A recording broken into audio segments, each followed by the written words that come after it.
All right, good afternoon, everybody. Welcome to the NCAA Men's Basketball Championship West Regional Elite 8 press conference here at Crypto.com Arena. Before we begin, I have a couple housekeeping items here.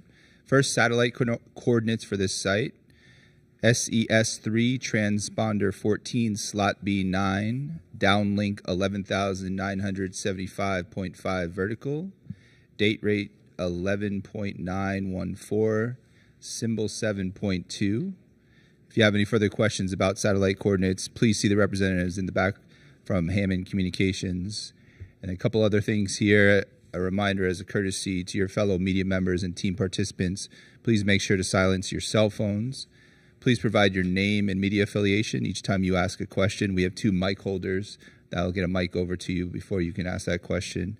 And then for those of us joining here on Zoom, please make sure to use the raise hand function, and we'll address your we're going to address questions here in the room first before we get to those on Zoom, if time allows. And then finally, recording of press conferences on cell phones and cameras is prohibited. All right, we have student athletes here. Thank you. We have student athletes here. We have Aaron Estrada, Rylan Griffin, and Grant Nelson. We'll go ahead and open it up for questions for the student athletes. Start right here in the second row. We'll get a mic over to you. For Aaron, just how do you talk about Grant's play a little bit, and then you had a really good game as well. It seems like it's obviously do or die at this point for you and your basketball career as well. That's got to be exciting to be in the Elite 8 now. Grant's performance yesterday was historical, I feel like, and by the numbers too. You know, he was the 4th player to have 24 points, 12 rebounds, and 5 blocks. That's super big time for him. I'm happy for him. He kind of took over. That's late in the second half, like we needed him to. Everybody on our team pretty much knew he was capable of that.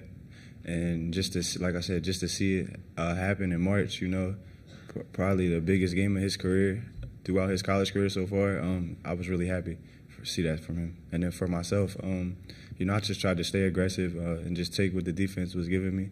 And, yeah, it feels good to be in the Elite 8. We'll go next in the 4th row. Out of Tacoma, Arizona PBS. Rylan, you played great defense on RJ Davis, you know, ACC Player of the Year, first team All-American. What's kind of your mentality going to the game with that? Just don't let him get going. It was a team effort. I feel like it wasn't just me. I feel like I got help from like all my teammates. Made it hard on him. You know, he's a great scorer. So, you know, I had to study a little extra for him. But, you know, just knowing he was the ACC Player of the Year and, you know, just taking the challenge, knowing that, you know, I think they pretty much beat us in every other category. He just had a game that he normally doesn't have. So I feel like that like held them back a little bit, and we were able to get the win. Were you always up for the challenge to do that? Oh, yeah, of course. I just guard whoever the coach puts me on. I'm ready to guard whoever they put me on. We'll go to the 3rd row over here. Josh Peter with USA Today. For Grant and Rylan, the last 2 games have been really tight until the final minutes, or in the final minutes, and you finished strong both times. What's allowed you guys to do that? I think all our preparation up to this point, especially I think our non-conference schedule really had a big part to do with it, how we scheduled playing against some of the best bigs and some of the best guards in the nation. I mean, I think even though we lost those games, we learned a lot, and I think like this is the best time of the year that we can come together, and we have these past 2 games. Can you repeat the question? Yeah, I mean, it's been a tight games the last 2 and finished up strong. What's allowed for that? Just staying together and being a team. We've already been through adversity before. Like he said, those 6 losses, like we've already seen adversity multiple times, so we know how to handle it a lot better. And it's win or go home now. Back then, it was like we knew we were going to play another game. Now, like, yeah, we either fix it right now or the season's over with, and we're going to be in the locker room sad. So just knowing that and playing for each other, helping us close these games out. Next over here on the right. You guys have played Clemson before. What do you remember about that game, that takeaway? I think it was in November. And then when you're preparing for tomorrow night, do you go back and look at that game, or do you care more about their recent games here recently in the tournament? I think there's a lot to learn from the last time we played them. I think we fronted the post a little too much, gave them too many angles, their bigs, and then we let their shooters get hot. So I think we got a lot to learn, but also, I mean, that was the beginning of the season, and I feel like a lot has changed for them, and same with us. So, I mean, we're definitely going to make some changes on the scouting report, and I think we're going to do our best to do what we can to stop their best players from getting hot. Jordan next here in the second row. Jordan Mendoza, USA Today. Alabama is primarily a football school. Everyone knows Alabama as a team that's always winning national championships on the football field. Now, as a basketball team, you guys have something to do that no basketball team at Alabama has ever done before. What would it mean to have the Crimson Tide make its first ever Final Four in school history? Any one of you guys. It would mean a lot, just being probably legends on campus. They always say where legends are made, so just making the Final Four we would be a historic team in Alabama history. Just being a part of that just would be great, but it's not going to be given easy for sure. Like, Clemson's a great team, so in order for us to get that, we're going to have to work really, really hard and play really, really hard in a really, really good game tomorrow. So we'll focus on the game first, and then all that other stuff comes after. Aaron or Grant? I kind of just agree with Ryland's saying. I think we're more so just trying to focus on the game right now, and just look at, the history behind it and everything after that. All right, we'll go next to the second row. This question is for Aaron and Ryland. It's about Grant. What does his game do for the team? How does it kind of open up things for everybody else? I think Grant is a very versatile player. He showed yesterday he could shoot the three off the dribble, off the catch. He can take it in the post. He can drive. So I think for us in our offense, it kind of just opens it up for everybody else, especially when he gets going, because, we have so many great shooters on our team. So if they did start doubling or helping or whatever they wanted to do, we have a counter for it in every aspect. For Grant, yeah, he's like I said, it's a different, play with Chuck the first year, Grant different year. They're two different bigs defensively. Grant is like a great mobile big. He can switch on the guards. Like yesterday, he switched on to RJ Davis and made two big plays, had two big stops. That's something that wasn't Chuck's strength, but it's Grant's strength. So we played a Grant strength on defense. So he's a big-time defender. He had 5 blocks. He was in the company with Tim Duncan and all the other Hall of Famers. So he's been great defensively lately. And we know he's got a big challenge tomorrow, but we know he's going to meet the challenge and accept it. Keep it in the second row over here. Mike Rodak with 247. Just for Trelly, this was kind of a homecoming back to California. Hasn't been able to play yet. Just what have you said to him, and just where is he at mentally right now? For you, yeah. I talked to him. He said he wants to play, but he also wants us to win. So he doesn't want to do anything like he's handling his business with the doctors day to day or whatever. So he's just watching right now, but he's been a great coach on the sideline. So he's not playing, and of course he wants to play, but he's been a great coach on the sideline for us and getting us hype and just being a great teammate. So even though he's not playing, we still feel his presence all over the court. Third row. Katie Windham with Bama Central. For any of y'all, you already talked about playing Clemson earlier this season. Is there any or a little bit of revenge factor in this game, or for y'all is it more focusing on what y'all can accomplish in reaching the Final Four? I think as us being competitors, there's definitely a revenge factor. I mean, nobody wants to lose to a team twice, especially who you think you could beat. So I think that's just going to add even more fuel to us, and it's going to make us play harder. Do we have any other questions here in the room? We'll start in the back row. Kyle Kensing for Flow Hoops. This is for Aaron. When you enter the transfer portal, you're a 2-time conference player of the year. Was there any difficulty in adjustment where, one night you can be the guy who's putting up 20, another you need to be the guy who's the defensive stopper? Was it difficult at all going from being like the guy that your team was focused around to being kind of more of the part of the whole sort of overall the 5? Yeah, I don't think it was difficult. I think I adjusted pretty well. And I would say I'm a winner at the end of the day. I just want to win. So whatever the team needed me to do, whether it's score that night, rebound, get assists, play defense, I'm going to do it. So I think coming to Alabama was an easy adjustment for me. Go to the third row right here. Josh Peter with USA Today. For Grant, what's life been like since last night? Are they partying in Devil's Lake? Are you getting bombed with text messages? What's happening? Yeah, a lot of love coming from Devil's Lake and North Dakota as a whole, which has been amazing. Even before this game, just making it to the tournament and winning the first 2 games, just been getting a lot of love, even though, I feel like I didn't perform how I should have. I feel like I kind of let my teammates down, but, yeah, a lot of love from North Dakota. All right, let's go over to Zoom. We have Joe Reedy. Yep, thanks. Grant, just that first matchup against Clemson, what kind of matchup problems does Holland Scheifelen present for you? They could both get rebounds, which hurt us last time. They're both physical, and I think our scouting report wasn't perfect. We didn't follow it how we should have, and we got a lot of adjustments to make. We're still kind of learning our role defensively as a team, and I think we've grown a lot, especially in these past 3 games. And I think that'll help going into this game. We'll continue on Zoom. AP Steedham. Yeah, AP Stedham of AP and Kelly, as we see it, syndicated radio. These are one of the players.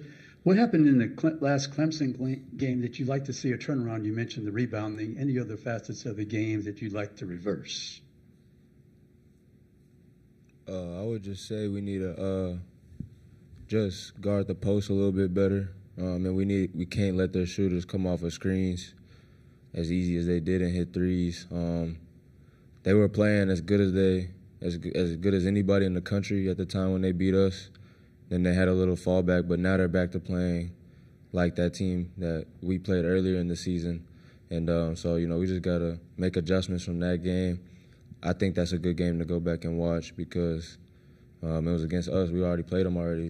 We should use that to our advantage. We lost, so we obviously made a bunch of mistakes. So just watching that game and making sure we don't make those same mistakes and we come away with the win this time. We'll come back to the room in the 4th row. Go ahead. For Rylan or Aaron, Jonah Corral, Arizona PBS. Clemson, they really slowed down Arizona, made it more of a grinded-out kind of game. And I know you guys played a really high-octane offensive game last night, but against GCU was a much more scrappy, physical game. So can that game prepare you guys for what you'll face against Clemson?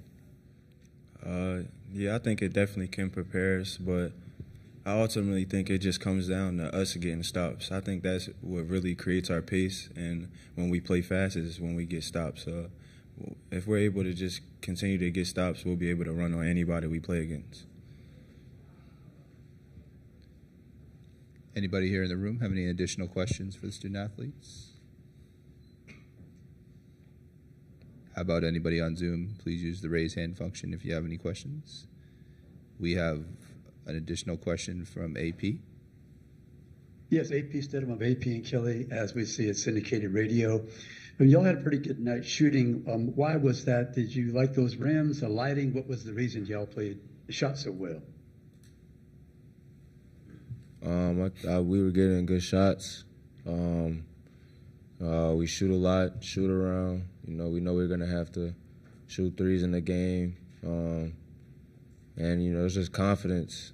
I feel like, we shoot a lot of shots in the off season, during the season, and even right now, to shoot these type shots in these type games and make them. So I think that's just a confidence thing with us, Obviously, everybody on the team, we feel like when they shoot the ball, it's going to go in. So just everybody having that confidence helps you be able to make shots.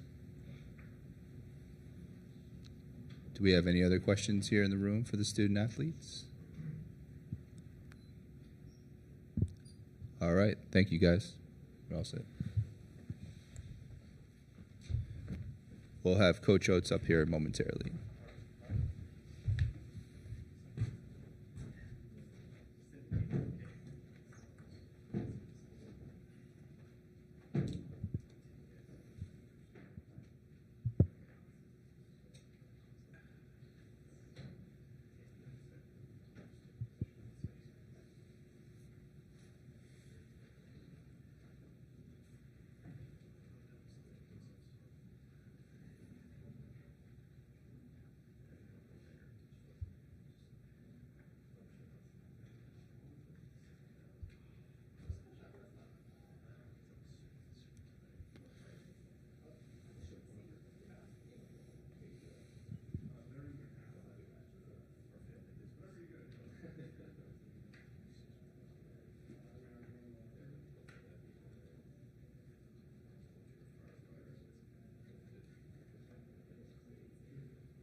Yeah.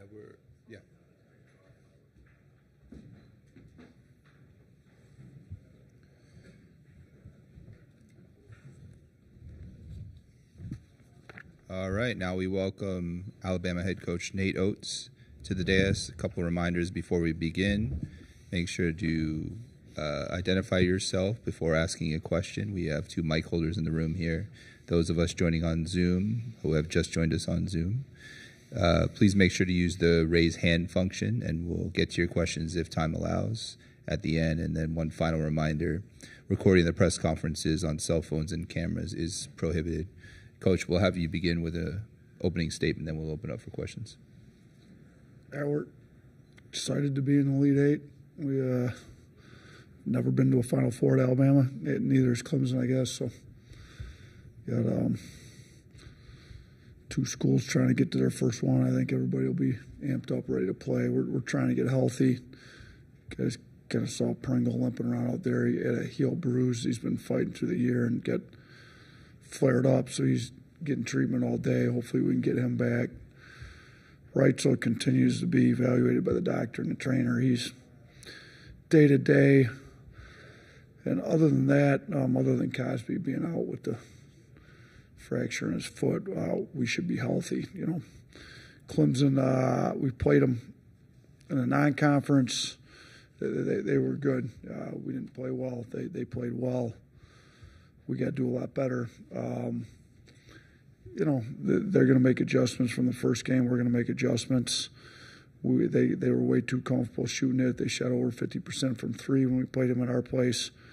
So, and particularly in the second half, they were 8 of 11. So we got to do a better job with their shooters. I thought we did a good job last night with Carolina's shooters, making sure that their main shooters didn't get loose for free threes.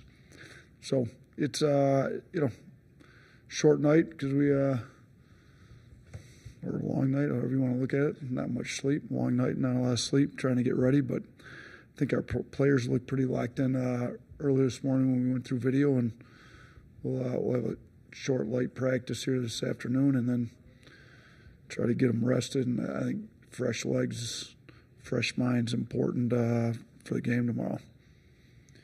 All right, we'll open it up for questions. Start in the second row. We'll get a mic holder. Mic over to you. There you go. Ryan Hennessy, NBC 13 in Birmingham. Coach, do you like that you played this team before? Do you think that's an advantage or a disadvantage that they have tape on you? They have tape on us. We have tape on them. You know, I don't mind it. You know, we've told our players from game 1 to game 2 who's going to make the best adjustments. Sometimes we did, sometimes we didn't. You know, I thought we did play better against Mississippi State second time around than even the first time we won both. Thought we improved from the first time we played Tennessee to the second time. Wasn't good enough to beat them, but they're a really good team. Auburn wasn't, you know, we didn't. So there's some of the times we made better improvements from game 1 to game 2. We're going to definitely need to be the one to make better improvements this game because they were significantly better than we were at our place. And we didn't handle their physicality well. I think we're playing better, handling physicality more. North Carolina was a physical team. I thought we did a good job handling that one. So, you know, this is one that I'm probably glad that we played them early so our players have some idea of the physicality and how good their bigs are because they're you know, their bigs hurt us a lot inside, and their guards hurt us too. I mean, we didn't do a good job taking away their best players. I thought, you know, Hall and Gerard and Hunter all got off on us pretty good the first time. We'll go to the third row. Get a mic over to you. Katie Windham from Bama Central. Talking to the players a little bit about whether they view this as a revenge game. Aaron said, as a competitor, that's part of it. Is that something you're using as motivation for this game, or is being the first team to get to the Final Four in program history motivation enough? I mean, we'll use whatever we can at this point, whatever we think resonates with our players. But I think as a competitor, if you've got some pride, you got embarrassed on your home court earlier in the year and you got a chance to redeem it. on a neutral floor, I'd think that'd be a little extra motivation for you right there. But, Clemson's also trying to make their first Final Four. They're going to be extra motivated. So we can't just rely on being motivated because the other team's going to be motivated too. We got to be locked into a scouting report, focused, detail-oriented, things that we've been good at here in the tournament that maybe we lacked during the course of the year at different times. We'll keep it in the third row. Josh Peter with USA Today. I was asking the players about the strong finishes you guys have had the last two games and what's allowed you to do it. And Ryland pointed out it's not what happened with the non-conference schedule. And to learn from that, what has your team learned? How have you been able to put it together the last two games? Yeah, we try to talk through, what do we learn from every game? And I talked to our players if, when we got here late before the NCAA tournament started, like what have we learned, like from the losses particularly? Like they're not failures if you learn from them. There's lots of things in life that don't go the way you want them to go, and if you learn from it, it can be a win even if it was a loss at the moment. So, one of the big things was our last 8 minutes, last 12 minutes of the games, we weren't good in the non-conference. We were tired, we made bad decisions, we folded, we collapsed. So, I took that timeout about 8 minutes. We had the media timeout shortly after that. And both those timeouts, I think the energy was like we got to go now. Now, we still ended up being down. They made a little run there. R.J. Davis got going a little bit, and they took the lead. I thought our guys showed a lot of resilience. And we talked to them about sometimes you're going to do things right, and the other team's going to make tough shots, and you just got to go to the next play. So, let's quit dwelling on it, not feel sorry for ourselves. Let's go to the next play.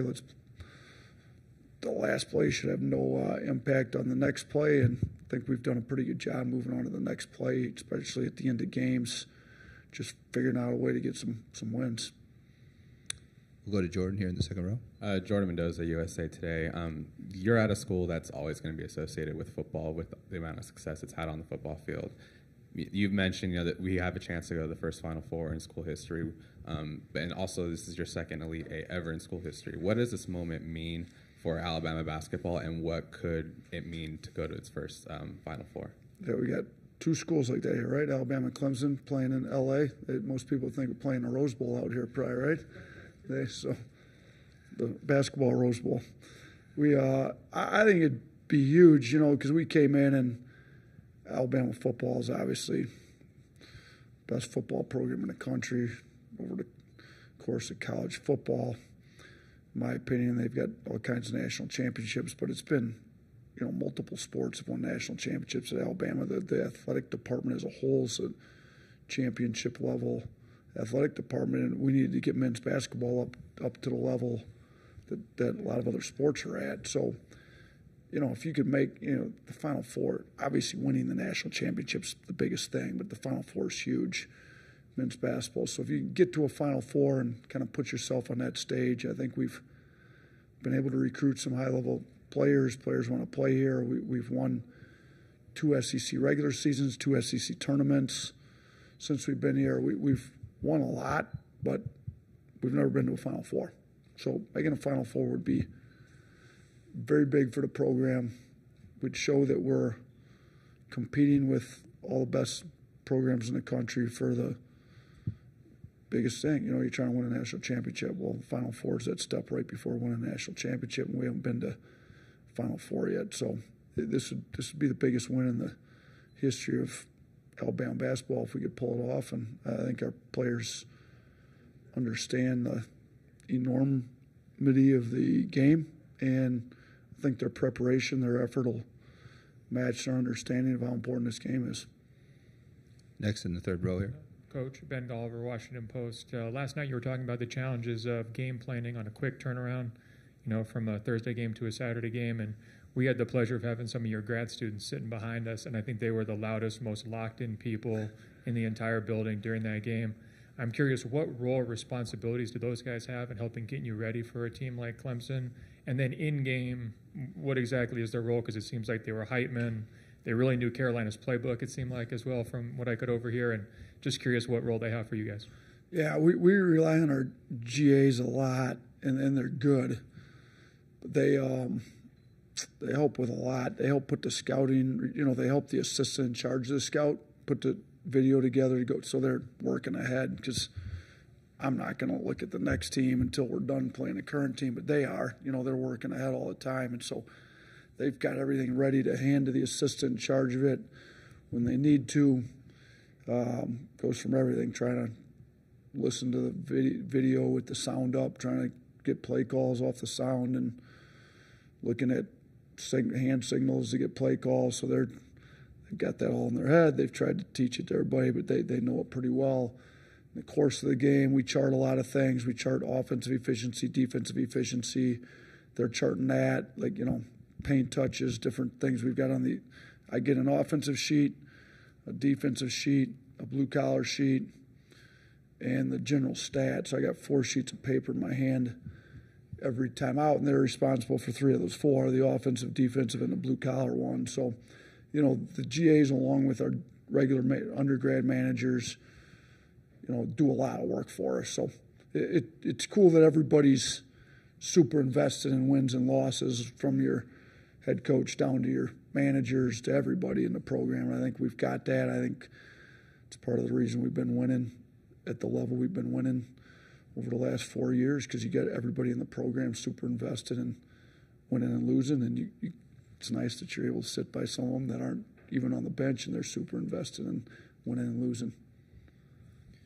Over here, third row, and then we'll come to you guys. Coach, we talk about your play. Chris Stewart, Crimson Tide Sports Network. We talk about your players, or how you as a staff help them to understand the moment and deal with everything that they're in right now. But how do you personally manage the moment when it's a new experience for you as well?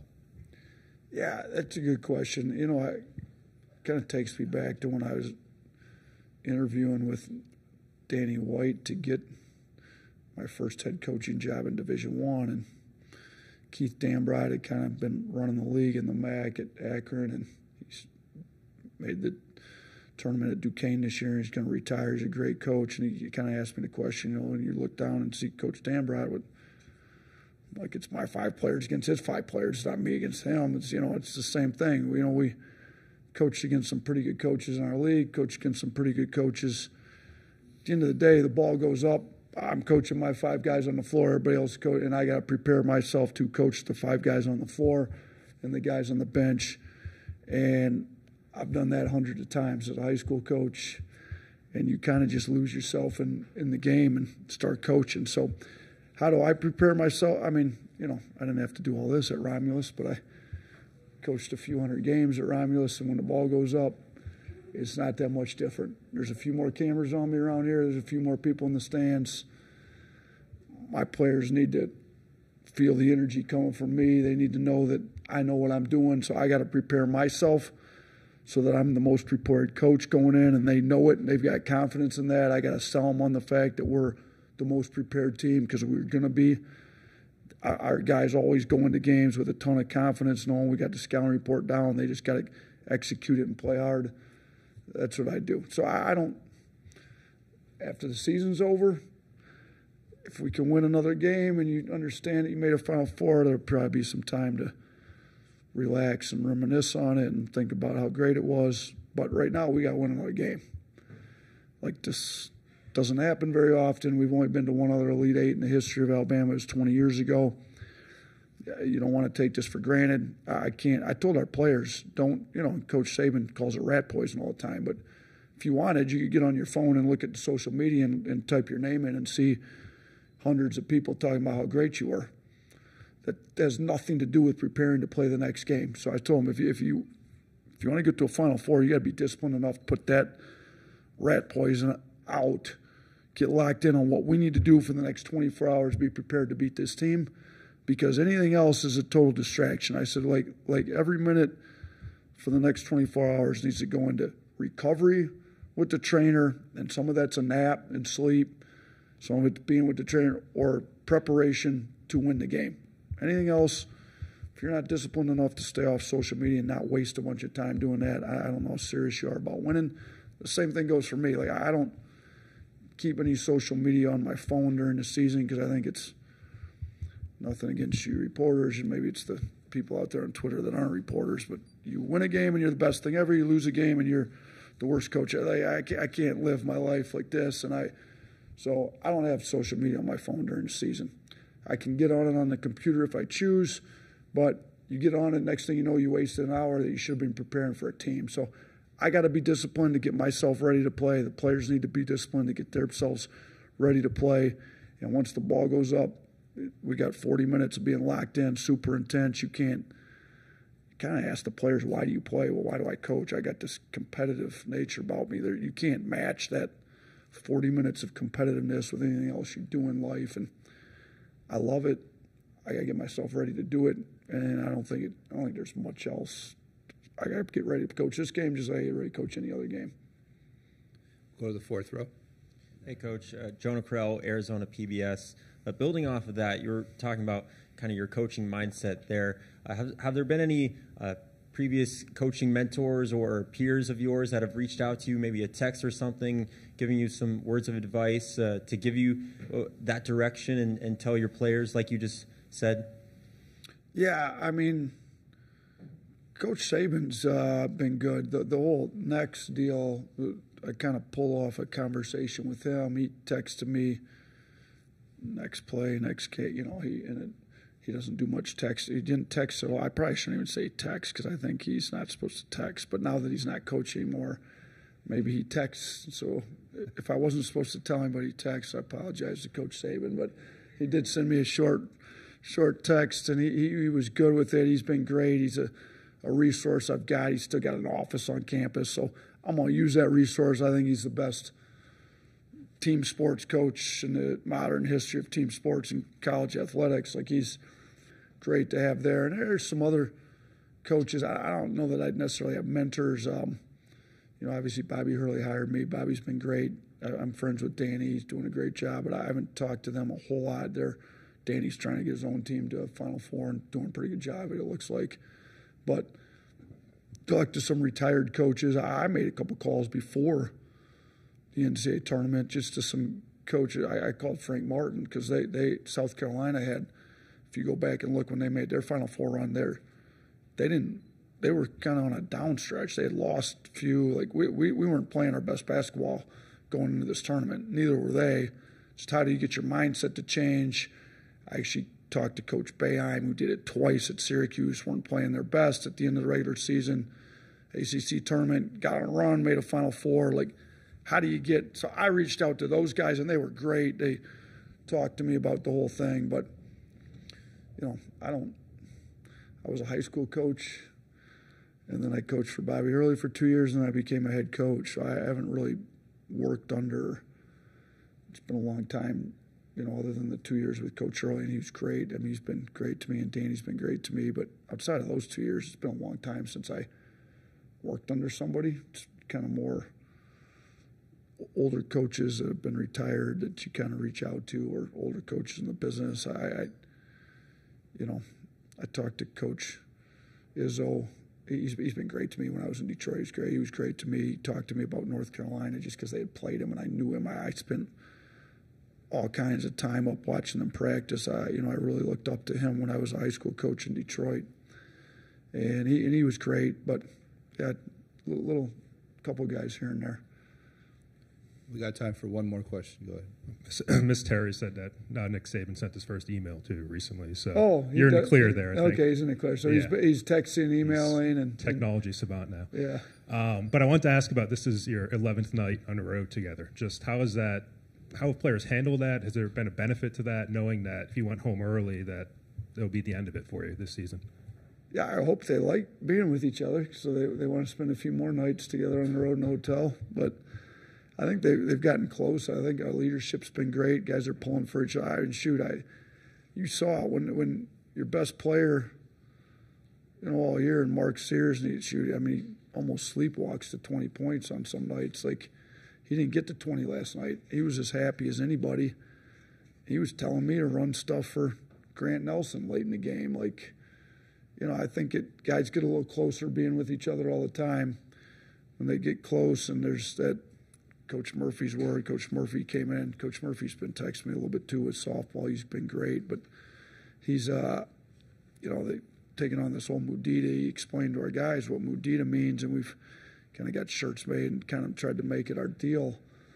I think when you spend time together, this much time on the road, you kind of get to know each other, pull for each other better. We do this retreat, before classes start in the fall in August, which I think gives them, it's like kind of like 48 hours where you just stay together in one house. Now we're not all in the same house. We're in the same hotel and right down the hall from each other, but it's been good. Like I said, I hope they want us to keep staying in a hotel together, because if we can get one more win, we'll have another week together next week. We are going to go home this time. We're not staying on the West Coast for 3 straight weeks. So win or lose, we'll be back on Easter Sunday in Alabama, and then hopefully if it's a win, then we'll turn back around and come out to the West Coast to go to Phoenix if we're fortunate enough to be playing in Phoenix next weekend. Thanks, Coach.